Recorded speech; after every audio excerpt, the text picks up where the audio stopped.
Rescuing a dog. A lot of times people have asked me, and we see the comments, especially when they hear, you're a breeder. Look, I hate breeding. That's the truth. I knew that we had to breed to teach, to build an integral, word people don't use nowadays, pet. How important is rescuing? J. Cole said, some people save hoes. I'm not that heroic. I'm not that hero. I do feel sad, and it does hurt my soul. When we went to the rescue and we saw these dogs, he said, wow, dude, this is disheartening. Do I think there should be rules and regulations? Absolutely, to breeding. But if you rescue a dog and that history of the dog does not exist, there have been people who have messaged me over the years, literally, my boyfriend got bit in his face. I said, what happened? They go, well, we rescued this pit. And I'm saying it's a pit because that's what they said. I didn't see the picture of the dog. And we didn't know that it had a fighting history. Well, pits who fight don't normally bite the people, which means it was probably abused in some form or fashion. Pits could be in the ring back in the day, fight two dogs, the refs in there, break the dogs up, and the dogs never redirect. If a dog redirected, they would kill the dog right in the ring. It's the truth. Don't shoot the messenger. Rescuing dogs is very important, I believe. The challenge is, like anything that has trauma or drama, here comes the problems. And then more recently, more messages said, hey, I got this dog I rescued, and it's resource guarded. It's reactive. Hell, when I was a kid, my dad had a girlfriend, and we rescued a dog named her Lady. And the dog ran up under the bed.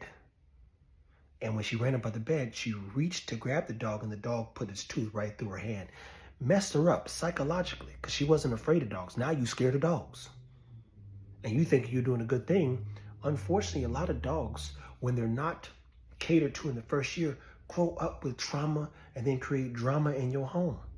So I believe dogs need to be rescued. But what are some things to consider when you are rescuing a dog? For one, take some treats.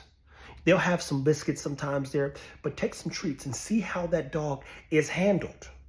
Hey, can that dog be led and guided? Is a dog more standoffish? Does it run to the back of the corner? Does it run in the back of the corner? These things let you know. Let's start with the guide thing. If a pup comes out or a dog comes out and it can be led with some treats, let you know you're probably going to be okay long term. You just have to go back and really work on it, work with the dog. Second, if the dog rushes back to the corner, you go, oh, do you have that kind of time to build that dog's confidence and most importantly, the trust? And then if you don't know its triggers, one day something could happen, a sound even, and the dog run away. You go to get it, bite your behind defensively.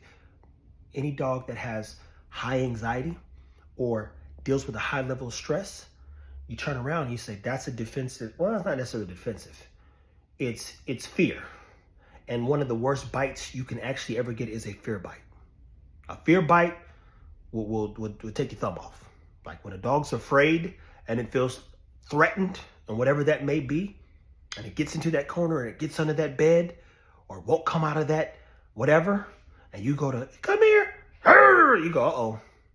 That bite is a different bite. It is not a bite that's friendly, and it'll change your life. Here, more importantly, because you'll heal.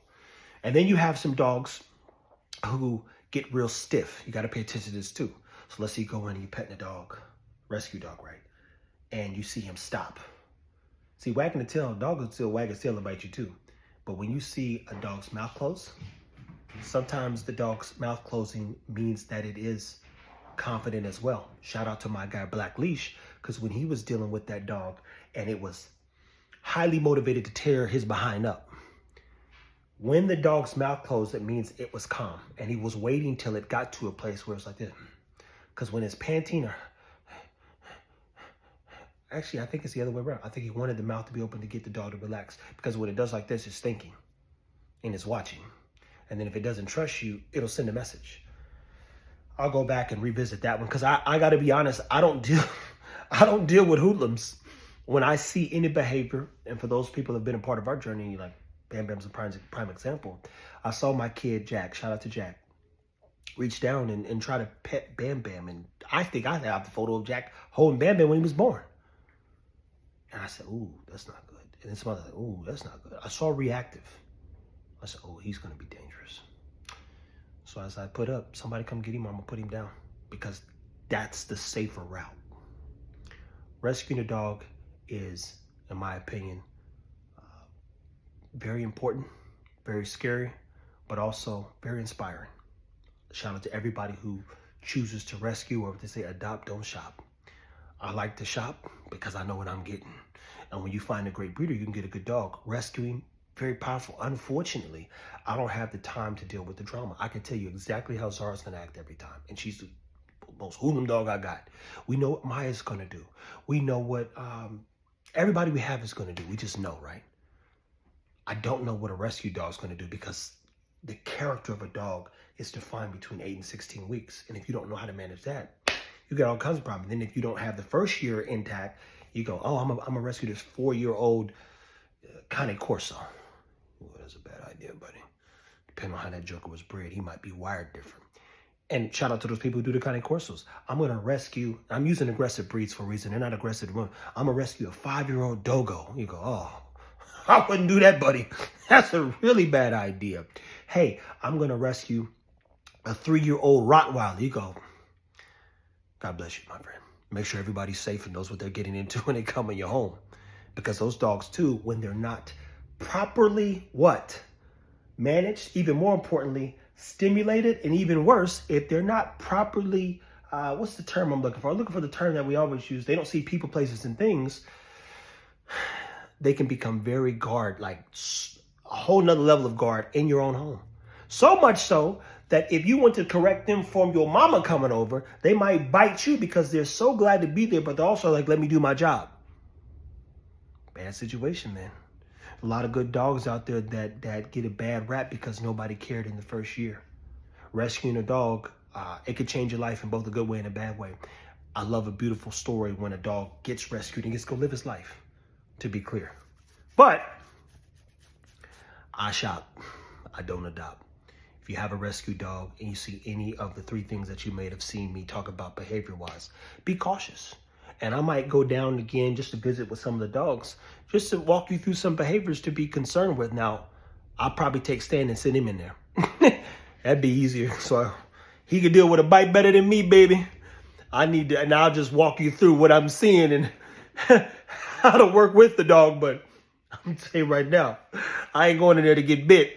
And unfortunately, when a dog is confined to a cage or left out on the street, believe it or not, loneliness is a thing. Dogs can get depressed. Doggy dementia is a thing. So the older the dog gets, you actually can deal with the dog that has dementia. I've got the books that walk you through it. And Dr. Karen Becker, she's posted something about it. So you go, damn, I didn't know that was a thing. So now the dog becomes senile. Dog has his instinct, forgets who you are. You don't even know the dog got this problem. Boom, it's chewing up things, biting your behind because it's got dementia. Who are you? You go, oh, this is awful. Like, there's some real things that they're figuring out, down to some dogs having the 26th chromosome.